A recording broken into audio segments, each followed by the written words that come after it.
Bismillahirrahmanirrahim. Assalamu alaikum. I hope you all are fine and staying safe and happy. I am your science teacher, Ms. Farheen, and I welcome you all to your science class. My dear students, as you know that we are on chapter number 7 and the name of our chapter is The Earth and Its Resources. Today I am going to give you a complete review of this chapter. Alhamdulillah, we have covered all the SLOs of this chapter. So, पहले हम recap कर लेते हैं कि हमने previous lecture में क्या किया था. Then we will move forward. So my dear students, quickly tell me what is the impact of human activities of natural resources? What should we do to conserve natural resources? Quickly pause the video and answer both the questions. Very good. Now let's quickly move forward towards the review. So my dear students, सबसे पहले जो है lecture number 1 में हमने पढ़ा था about the physical characteristics of Earth. So my dear students, थोड़ा सा मैं आपको recap करूँगी, फिर मैं आपसे question पूछूंगी तो आपको question को answer करना है. So my dear students, हमने Earth की spheres के बारे में पढ़ा था. 3 spheres होती हैं, lithosphere, hydrosphere and third one is atmosphere. और ये तीनों मिलके 4th sphere यानी कि biosphere को सपोर्ट करती हैं. सो इसके बाद हमने पढ़ा था hydro means water, litho means rocky and then atmosphere is the air. So my dear students, what are different spheres of the earth? Quickly tell me. Very good. Okay my dear students, now let's quickly move forward. Next उसमें हमने पढ़ा था कि water resources जो हैं ये तमाम interconnected होते हैं. सबसे पहले प्रेसिपिटेशन होती है, बादल जो है उनकी वजह से बारिश या बर्फ बरसती है. उसके बाद ये बर्फ जो है ये हीटअप होने की वजह से, टेम्परेचर राइज होने की वजह से पिघलती है, पिघल के स्ट्रीम्स में आती है. पानी ग्रेविटी की वजह से रन डाउन करता है, लेक्स फॉर्म करता है, अंडरग्राउंड चला जाता है और फिर उसके बाद वाटर शेड और तमाम ये पानी जो है ये रिवर के अंदर जो है वो जाता है. और जितने भी रिवर्स हैं ये किसी ना किसी ओशन या सी में जो है वो गिरते हैं जाकर. So this is how. और फिर से वाटर जो है वो एवेपोरेट होता है और इस तरीके से जो है ये सर्कल जो है चलता रहता है. So how do water resources are interconnected? Quickly tell me.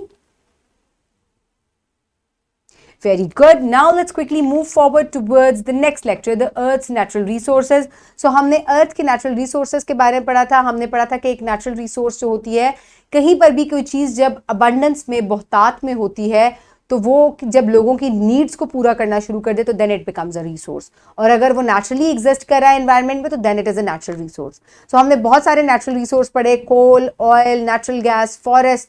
So these all are natural resource, minerals. So now you tell me that what are natural resources of land and their uses. So हमने जो natural resources पढ़े थे उनके क्या uses हैं और उनके names भी बताएं. Very good. So my dear students, next we discussed about the minerals. It is also a resource from the land. ये ज़मीन का ही एक resource है और इसको हमारी बॉडी में भी इसको ज़रूरत होती है. इसके अलावा इससे और बहुत से फ़ायदे, ज्वेलरी मेकिंग, इलेक्ट्रिकल अप्लायंसेज में, मशीनरी बनाने में, माचिस की तीलियों तक में जो है वो आपका मिनरल, मेडिसिन बनाने में मिनरल्स को इस्तेमाल किया जाता है. So what are different minerals and their uses? So name the minerals and also their uses. Very good. Okay, my dear students. So next we discuss about natural resources of water. हमने पानी के natural resource को discuss किया था. So पानी जो है ये electrical generation में use होता है. इसके अलावा sea food इस्तेमाल होता है, trade routes में इसका use होता है, drinking, washing के लिए use होता है. So पानी की बहुत अहमियत है. So what is the importance of water and air as natural resource?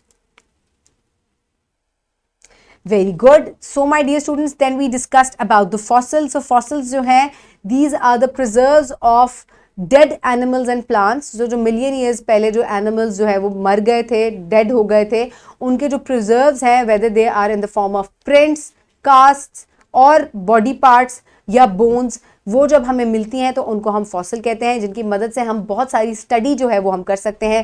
पहला एरा कैसा था, उस वक्त एनिमल्स कैसे थे, उस वक्त प्लांट्स कैसे थे, एनवायरनमेंट कैसा था. तो this helps in the study of different things.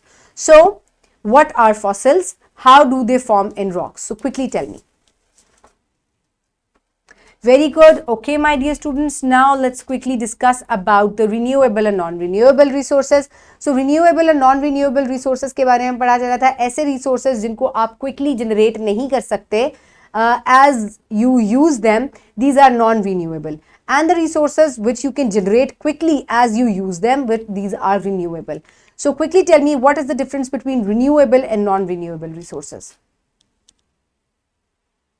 Very good. Okay, my dear students. So now let's quickly move forward. तो हमने ways पढ़े थे to conserve रिसोर्सेज, किस तरीके से हम कंजर्व कर सकते हैं नेचुरल रिसोर्सेज को, और ह्यूमन एक्टिविटीज़ का क्या इम्पैक्ट है.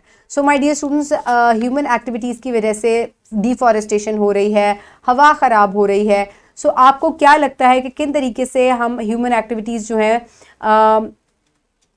ख़राब कर रही हैं उनको, और किस तरीके से हम इन रिसोर्सेज को कंजर्व कर सकते हैं.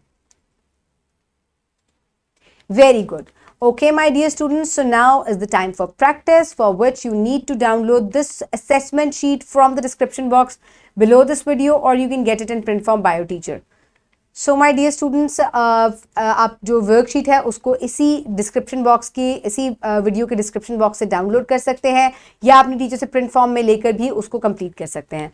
So my dear students, discuss with your parents. If we run out of fresh water after some time, then what will happen to the life, and what should be your role to conserve fresh water. So my dear students, ताज़ा पानी के बारे में अपने parents से discussion कीजिएगा घर में कि अगर ताज़ा पानी ख़त्म हो जाए तो क्या क्या जो है वो इसके हमें किस तरीके से नुकसान पहुंचेगा, और इसके बाद आप लोग किस तरह से इंडिविजुअली पानी को कंजर्व कर सकते हैं, ताज़ा पानी को महफूज कर सकते हैं. इस बारे में आपने अपने पेरेंट्स से डिस्कस करना है.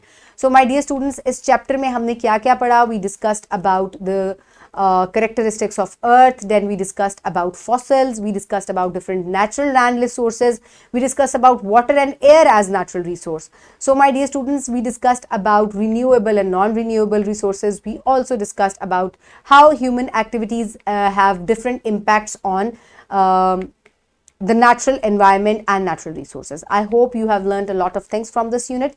Keep everybody around you safe. Have a good day. Thank you so much, and Allah Hafiz.